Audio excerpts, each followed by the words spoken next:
देश की सबसे ऊंची गद्दी पर एक आदमी ऐसा बैठा हुआ है जिसे मजाक नहीं पसंद, जिसे कार्टून नहीं पसंद है। मैं याद करता हूं जवाहरलाल नेहरू का वो फेमस आर्टिकल जिसमें वो कहते हैं डोंट स्पेयर मी शंकर। और अगर आप गूगल करेंगे, किताबें ना भी ढूंढना चाहें गूगल भी करेंगे, केवल शंकर के कार्टून्स में नेहरू को आप देख लीजिए। शंकर ने जितने कार्टून नेहरू के बनाए हैं उन कार्टून्स को आप एक साथ देख लीजिए, आप 1964 तक के भारत को भी समझ जाएंगे और ये भी समझ जाएंगे कि नेहरू किस हद तक अपने कार्टून्स को बर्दाश्त करते थे और उनसे सीखकर अपनी चीजें बदलते भी थे। प्रॉब्लम यह है, पंकज भैया कह रहे थे कि ये सारे जितने प्लेटफॉर्म्स हैं सब कैपिटलिस्ट के हैं, हम जानते हैं। अखबार भी ज्यादातर कैपिटलिस्ट के रहे हैं, गरीब आदमी अखबार नहीं निकाल सकता। टीवी चैनल सारे रईसों के रहे हैं, ठीक है, लेकिन उसके बावजूद एक लिबरल डेमोक्रेसी में इन सब जगहों पर स्पेस थी कि आप सरकार की आलोचना कर सकें, आप कह सकें गलत को गलत। मतलब राजीव निगम क्या कर सकते हैं, बयान करने के 1 अप्रैल था और आमतौर पर 1 अप्रैल को हम लोग अपने बचपन में अपने स्कूल दिवस मनाते रहे, तमाम सारे लोग बेवकूफ बनाने की कोशिश करते रहे। कल शाम तक मैंने इंतजार किया कि कोई मुझे बेवकूफ बनाए और शाम को मेरे समझ में आया कि 365 दिन हम लगातार बेवकूफ बन ही रहे हैं, तो फिर हमें नया कौन बेवकूफ बनाता है? कोई नहीं बनाता है। वो फैशन, वो पूरा का पूरा त्योहार खत्म हो गया। देश की सबसे ऊंची गद्दी पर एक आदमी ऐसा बैठा हुआ है जिसे मजाक नहीं पसंद, जिसे कार्टून नहीं पसंद है। मैं याद करता हूं जवाहरलाल नेहरू का वो फेमस आर्टिकल जिसमें वो कहते हैं डोंट स्पेयर मी शंकर। और अगर आप गूगल करेंगे, किताबें ना भी ढूंढना चाहें गूगल भी करेंगे, केवल शंकर के कार्टून्स में नेहरू को आप देख लीजिए। शंकर ने जितने कार्टून नेहरू के बनाए हैं उन कार्टून्स को आप एक साथ देख लीजिए, आप 1964 तक के भारत को भी समझ जाएंगे और ये भी समझ जाएंगे कि नेहरू किस हद तक अपने कार्टून्स को बर्दाश्त करते थे और उनसे सीखकर अपनी चीजें बदलते भी थे। प्रॉब्लम यह है, पंकज भैया कह रहे थे कि ये सारे जितने प्लेटफॉर्म्स हैं सब कैपिटलिस्ट के हैं, हम जानते हैं। अखबार भी ज्यादातर कैपिटलिस्ट के रहे हैं, गरीब आदमी अखबार नहीं निकाल सकता। टीवी चैनल सारे रईसों के रहे हैं, ठीक है, लेकिन उसके बावजूद एक लिबरल डेमोक्रेसी में इन सब जगहों पर स्पेस थी कि आप सरकार की आलोचना कर सकें, आप कह सकें गलत को गलत। मतलब राजीव निगम क्या कर सकते हैं व्यंग करने के अलावा? और राजीव निगम अगर व्यंग नहीं करेंगे तो क्यों नहीं करेंगे और क्या करेंगे? ये सवाल एक बड़ा खड़ा होता है। मंजुल अगर कार्टून नहीं बनाएंगे तो और क्या बनाएंगे? मंजुल कार्टून बनाते रहे हैं तब भी जब मनमोहन सिंह यहां कुर्सी पर थे और तब भी जब नरेंद्र मोदी यहां कुर्सी पर। लेकिन मनमोहन सिंह का जब वो कार्टून बनाते थे तो यही अखबार जो उन्हीं पूंजीपतियों के हैं बड़े शौक से उसको पहले पन्ने पर छापते थे और किसी को कोई फर्क नहीं पड़ता। आज कार्टून बनाना इतना मुश्किल है कि एक के बाद एक फेसबुक पेज उड़ाए जा रहे हैं, किसी का ट्विटर अकाउंट उड़ाया जा रहा है, कोई मतलब आप बोल नहीं सकते हैं जैसा माहौल बनना शुरू हो गया। संजय भाई ने संसद के अंदर आवाज उठाई और वो आवाज हम सब लोगों की आवाज थी। ये पॉलिटिक्स का अकेले का मामला नहीं है, ये राजीव भाई का अकेले का मामला नहीं है, ये किसी चैनल का अकेले का मामला नहीं है। आज ये है, कल हम होंगे, परसों जो यहाँ तमाम सारे लोगों ने वीडियो लगाए हुए, कैमरे लगाए हुए, इनमें से कोई भी हो सकता है। और ये वो आवाज है जो इस देश में विपक्ष की आवाज है। आज कंडीशन ये है कि विपक्ष को कवर करने के लिए मीडिया नहीं है।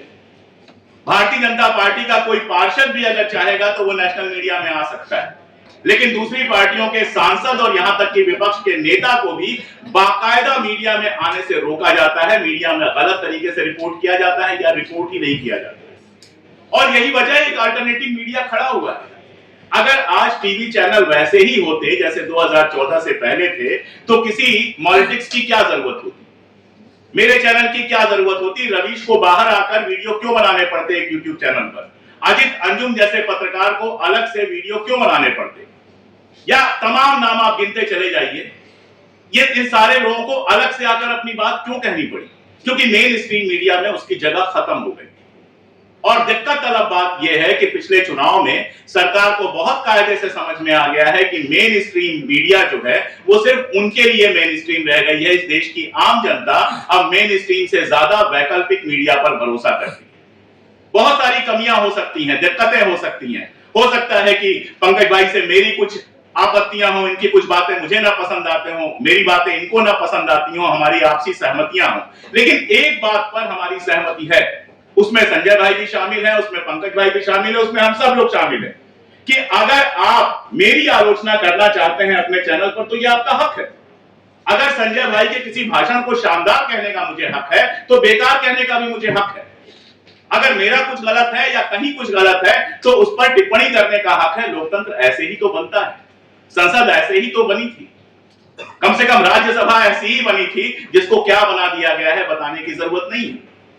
एक विपक्ष की बड़ी पार्टी का नेता खड़ा होकर कहता है कि अगर आप नहीं बोलने देंगे तो मैं बैठ जाऊंगा, और हमारे लोकसभा अध्यक्ष कहते हैं कि तो बैठ जाइए, प्रधानमंत्री का नाम मत लीजिए, बैठ जाइए।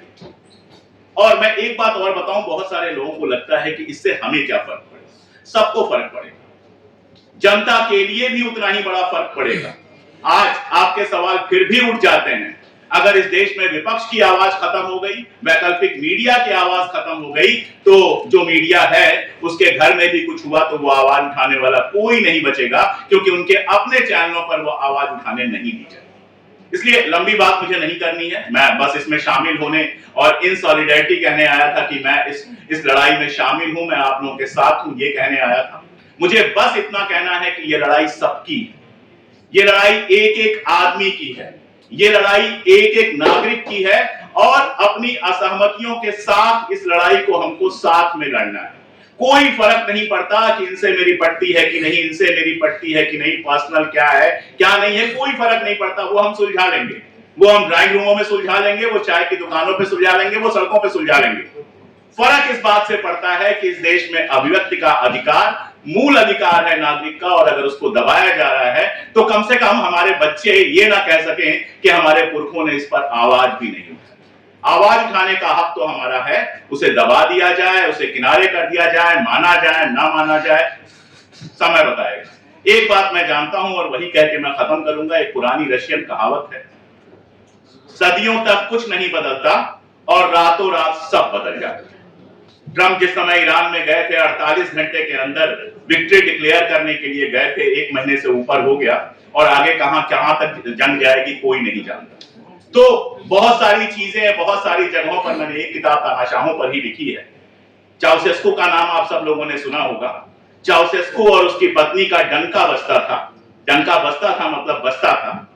कुछ दिक्कतें इकोनॉमिक शुरू हुई, एक भाषण देने वो आया और उस भाषण में जरा सा अटक गया, उसकी जबान फिसल गई थोड़ी सी, लगा कि उसके अंदर डर आ गया है।